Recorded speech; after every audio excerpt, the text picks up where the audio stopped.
Vous avez lu l'histoire de Jesse James? Salut les culturiens. Aujourd'hui nous parlons de gangsters avec une dose de western. On s'intéresse donc au fameux duo Bonnie and Clyde. Bonnie and Clyde. Bonnie and Clyde. Bonnie and Clyde, ce sont deux criminels américains des années 1900. Ces deux amants sont si connus pour leur histoire si romantique que violente. Ce sont deux membres du gang Barrow créé par le frère de Clyde. Ils étaient donc bien évidemment spécialisés dans le braquage et les attaques à main armée.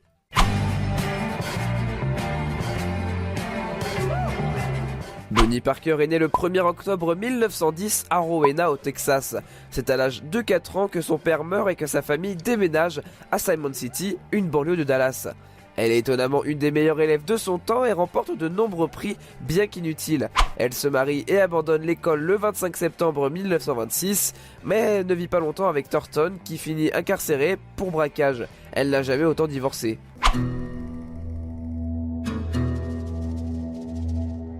Clyde Barrow, lui, est né le 24 mars 1909 à Tellico, près de Dallas, dans le Texas. Il est issu de parents démunis de moyens financiers et simples paysans. La famille se rend donc à Dallas en 1920 dans un bidonville dans l'ouest de la ville.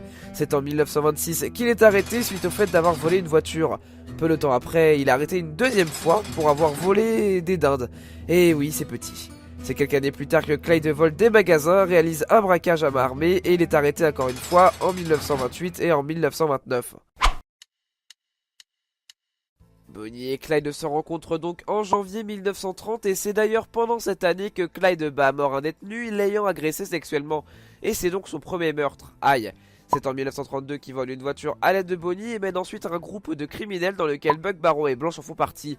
C'est après leur passé mouvementé qu'ils essayent de s'installer et de laisser leur vie derrière eux, sans laisser un braquage par-ci par-là. Buck et Blanche, eux, se font arrêter en 1933 et Buck meurt quelques jours après.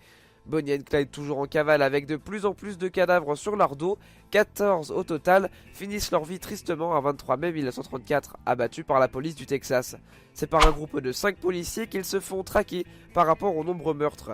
C'est dans la nuit, tapis dans l'ombre, que les 6 officiers prennent d'assaut la Ford de Clyde, le tuant lui et Bonnie un peu plus tard. Ils meurent donc à 23 et 24 ans et on raconte que Bonnie portait encore son alliance lorsqu'elle est morte. C'est cette histoire et cette vie qui inspira la culture populaire pendant de nombreuses années, comme des films ou même une musique bien connue de Serge Gainsbourg en 1968.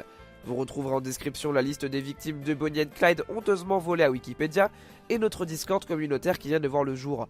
Sur ce, je vous retrouve pour une prochaine vidéo.